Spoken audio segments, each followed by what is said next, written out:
మీరు పని చేయాల్సింది ఇక్కడ కాదమ్మా, ఏపీకి వెళ్లాల్సిందే. వద్దు సార్, మాకు హైదరాబాద్ అంటేనే ఇష్టం, ఏం చేస్తారో తెలియదు, ఇక్కడే ఉంచండి, అర్థం చేసుకోండి సార్.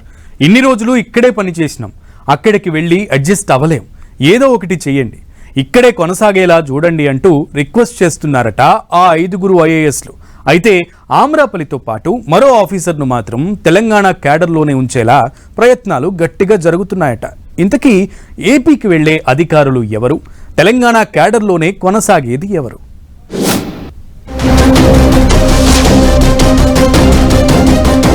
ఏపీకి వెళ్లాలని ఆ 5 ఐఏఎస్లకు ఆదేశాలు. తెలంగాణలోనే ఉంచేలా కేంద్రాన్ని ఒప్పించాలని వినతి. ఆమ్రపాలి విషయంలో కేంద్రానికి లేఖ రాయనున్న ప్రభుత్వం. ఆ 5 అనుకోని కష్టం వచ్చిపడింది. భాగ్యనగరంలో ఉంటూ హ్యాపీగా ఉద్యోగం చేసుకుంటున్న ఆ ఐఏఎస్ ఆఫీసర్లకు ఉన్నట్లుండి కేంద్రం నుంచి హుకుం వచ్చింది. మీరు ఏపీలో రిపోర్ట్ చేయాలంటూ ఆర్డర్స్ వచ్చేశాయి. ఇప్పుడేం చెయ్యాలి బాబోయ్ అంటూ గాబరా పడిపోతున్నారట. ఆ ఆఫీసర్లే కాదు, తెలంగాణ ప్రభుత్వం కూడా ఐఏఎస్ల విషయంలో ఫోకస్ పెట్టినట్టు తెలుస్తోంది. డైనమిక్ గా పనిచేసే ఆమ్రపాలి లాంటి ఒకరిద్దరు అధికారులను రాష్ట్రంలోనే ఉంచేలా కేంద్ర ప్రభుత్వానికి రేవంత్ సర్కార్ లేఖ రాయబోతుందన్న ప్రచారం జరుగుతోంది. దీంతో తెలంగాణలో పనిచేస్తున్న ఐఏఎస్ అధికారులు ఎవరెవరు ఏపీకి వెళతారు, ఎవరు ఇక్కడే ఉండిపోతారన్న ఆసక్తి కొనసాగుతోంది. తెలంగాణలో పనిచేస్తున్న ఐఏఎస్లు ఆమ్రపాలి, రోనాల్డ్ రాస్, వాకాటి కరుణ, వాణిప్రసాద్, ప్రశాంతి ఏపీకి వెళ్లిపోవాల్సిన పరిస్థితి ఏర్పడింది. అలాగే ఐపీఎస్ అధికారులు అంజనీ కుమార్, అభిలాష, అభిషేక్ మహంతి కూడా ఏపీలో రిపోర్ట్ చేయాలని డిఓపిటి ఉత్తర్వుల్లో ఉంది. ఇప్పటికే ఐఏఎస్ అధికారుల కొరత ఉండటంతో పలువురు అధికారులకు 2 శాఖలను అప్పగించింది తెలంగాణ ప్రభుత్వం. ఇటువంటి సమయంలో 5 మంది సీనియర్ ఐఏఎస్ అధికారులను ఏపీకి వెళ్లిపోవాలని కేంద్రం చెప్పడంతో తెలంగాణ సర్కార్ సందిగ్ధంలో పడిందని అంటున్నారు. అందులోనూ విద్యుత్ శాఖ సెక్రటరీగా ఉన్న రోనాల్డ్ రాస్, జీహెచ్ఎంసీ కమిషనర్ గా ఉన్న ఆమ్రపాలి వంటి అధికారులను ఏపీకి పంపించడానికి తెలంగాణ ప్రభుత్వం సముఖంగా లేనట్టు తెలుస్తోంది.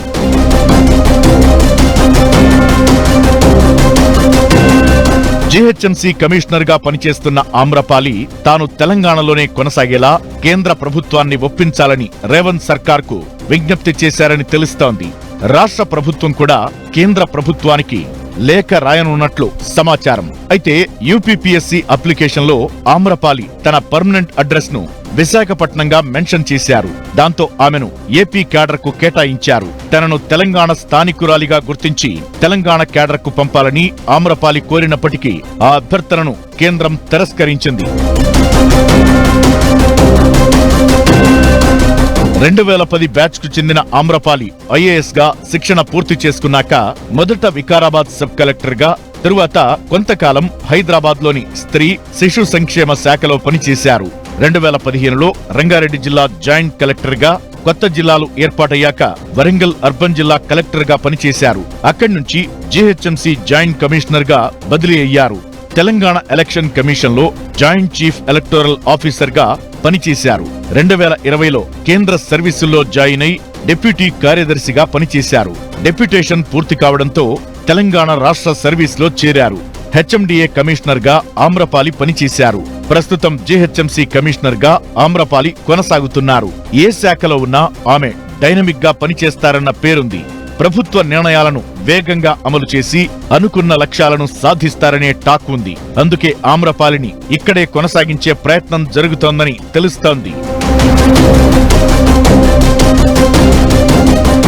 ఆమ్రపాలితో పాటు విద్యుత్ శాఖ కార్యదర్శిగా ఉన్న రోనాల్డ్ రాస్ ను కూడా తెలంగాణలోనే కొనసాగించాలని రాష్ట్ర ప్రభుత్వం కేంద్ర హోంశాఖకు ప్రత్యేకంగా విజ్ఞప్తి చేయనున్నట్లు టాక్ వినిపిస్తోంది.